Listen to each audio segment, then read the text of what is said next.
और next topic is sleep physiology.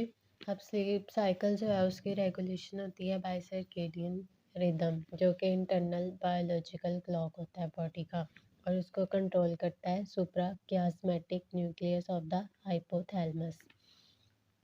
अब जो सर्केडियन रिदम है वो कंट्रोल करती है ECTH, प्रोलैक्टिन, मेलाटोनिन और नॉरएपिनेफ्रिन की नॉकटर्नल रिलीज को। जो सुप्राकियास्मेटिक न्यूक्लियस है वो नॉरएपिनेफ्रिन रिलीज करता है, जिस जो कि पिनियल ग्लैंड पे जाके एक्ट करता है, और वहाँ से मेलाटोनिन की जो है वो रिलीज होती है, और इसकी रेगुलेशन होती है बाय इन्वायरमेंट। अब इसकी दो स्टेजेस होती हैं, एक रैपिड आई मूवमेंट और एक non rapid eye movement sleep. जो अल्कोहल, बेंजोडाइज़पीन और जो बारबिटरेट्स हैं वो रैपिड आई मूवमेंट को स्लीप को कम करते हैं। इसके अलावा जो थर्ड स्टेज ऑफ स्लीप है उसको भी कम करते हैं। नॉरएपिनेफ्रिन भी जो है वो इसको कम करती है, इसलिए जो है हम बेंजोडाइज़पीन को नाइट टेरर और स्लीप वॉकिंग के लिए यूज़ करते हैं।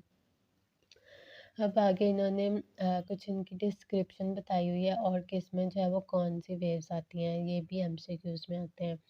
तो अगर आइज़ ओपन है, यानी कि बंदा अलर्ट है और एक्टिव है, तो उसमें हमें मिलेंगी बीटा वेव्स, जिनकी हाई फ्रिक्वेंसी होती है और लो एम्पलीट्यूड होता है। उसके बाद जब बंदा अवेक होगा लेकिन सिर्फ उसकी आइज़ क्लोज्ड होंगी, तो उसमें आएंगी अल्फा वेव्स। हम non rapid eye movement sleep की 3 स्टेजेस होती हैं। 1 स्टेज 5%, स्टेज 2 45% और थर्ड स्टेज होती है 25%। अब जो है फर्स्ट स्टेज उसको हम बोलते हैं लाइट स्लीप, और इसमें हमें मिलती है थीटा वेव्स। उसके बाद N2 थोड़ी सी डीपर स्लीप होती है, इसमें डीप ग्राइंडिंग होती है, और इसमें हमें स्लीप स्पिंडल्स और के कम्प्लेक्सेस मिलेंगे। थर्ड सबसे डीपेस्ट स्टेज होती है, इसमें स्लीप वॉकिंग, नाइट टेरर्स और बेड वेटिंग मिलेगी हमें we and flee in the N3 stage. और इसमें हमें डी से डीपेस्ट है और डी से डेल्टा वेव्स, सबसे लोएस्ट फ्रीक्वेंसी और हाई एम्पलीट्यूड, और ये डीपेस्ट स्लीप स्टेज होती है। उसके बाद जो रैपिड आई मूवमेंट है ये ओवरऑल 25% होती है। इसमें क्या होता है, इसको हम पैराडॉक्सिकल स्लीप भी बोलते हैं, क्योंकि इसमें ब्रेन एक्टिव होता है बट जो बॉडी है ना वो पैरालाइज्ड होती है। तो इसमें अब मसल टोन लॉस हो जाएगी, ब्रेन ज़्यादा ऑक्सीजन यूज़ करेगा, पल्स और BP रैपिड होंगे, सॉरी वेरिएबल होंगे, एसिटाइलकोलिन का लेवल ज़्यादा हो जाएगा, इसी में ड्रीमिंग होगी, नाइटमेयर्स होंगे, मेमोरी प्रोसेसिंग फंक्शन होगा और एक्स्ट्रा ओकुलर मूवमेंट्स होंगी। और ये हर 90 मिनट्स के बाद होती है, और इसकी duration with the passage of time जो है वो इंक्रीज़ करती है जैसे जैसे रात ज़्यादा होगी ना। और ये इस तरह से हर 90 मिनट्स के बाद हमें मिलेगी, और इसमें भी बीटा वेव्स मिलती हैं। अब इसमें कुछ चेंजेस होती हैं ओल्डर एडल्ट्स में। ओल्डर एडल्ट्स में क्या होता है, रैपिड आई मूवमेंट्स और जो डीपेस्ट N3 स्टेज है वो कम हो जाती है, इसलिए वो जल्दी उठ जाते हैं।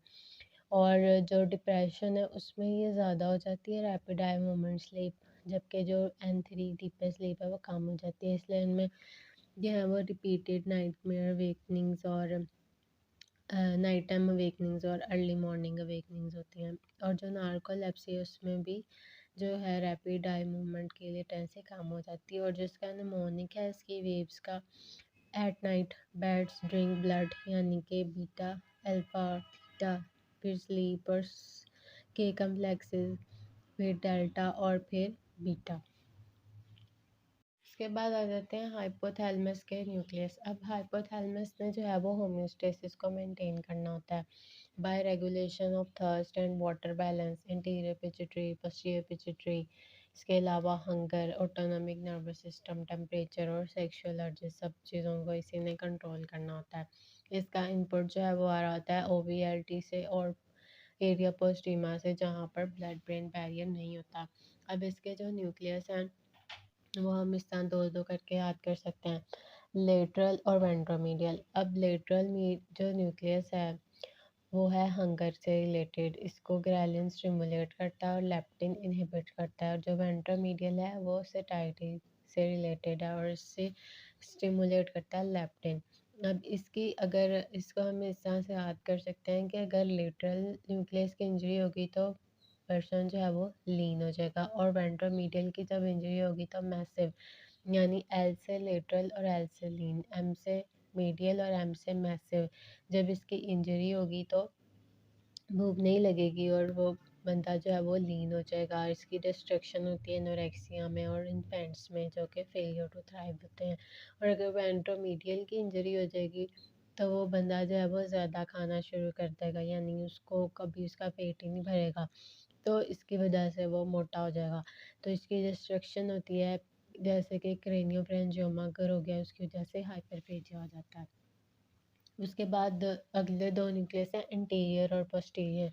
ये हम इस तरह से याद कर सकते हैं, ए से एसी और पीएच, यानी कि interior is related to cooling and posterior जो है वहाँ से होती है हीट प्रोड्यूस। उसको हम हॉट पॉट से भी याद कर सकते हैं। ये पैरासिम्पथेटिक है और ये सिम्पथेटिक है। उसके बाद सुप्राकियास्मेटिक हमने पीछे पढ़ा कि वो सर्केडियन रिदम को कंट्रोल करता है, सन सेंसिंग न्यूक्लियस होता है।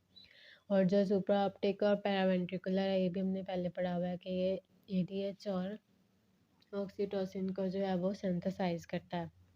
और फिर ये न्यूरोफाइजिन से जो है वो जाता है पोस्टीरियर पिट्यूटरी में, और वहाँ पर जाके ये स्टोर होता है, रिलीज होता है। इसको हम सैड बॉक्स से भी याद कर सकते हैं कि जो सुप्रा ऑप्टिक है एडीएच और पैरावेंट्रिकुलर से ऑक्सीटोसिन रिलीज होता है। उसके बाद जो प्री ऑप्टिक है उसने थर्मोरेगुलेशन करनी होती है, सेक्सुअल बिहेवियर को कंट्रोल करना होता है, और ये जीएनआरएच रिलीज करता है।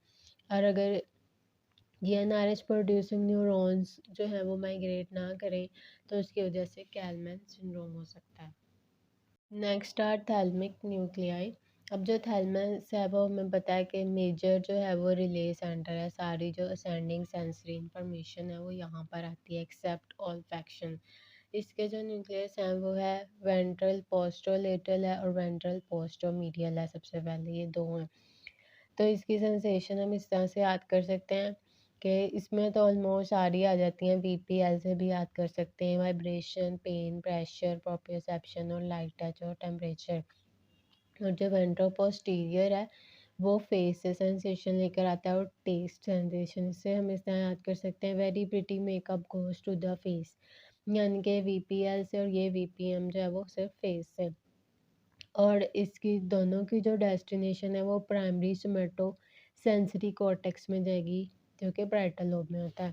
अब इसका इनपुट आ रहा है स्पाइनोथैलेमिक और डोर्सोकोलम मीडियल लेमनिस्कस से, और जो फेस से सेंसेशन आ रही है और टेस्ट सेंसेशन आ रही है वो ट्राइजेमिनल और गस्टेटरी पाथवे से आ रहा है।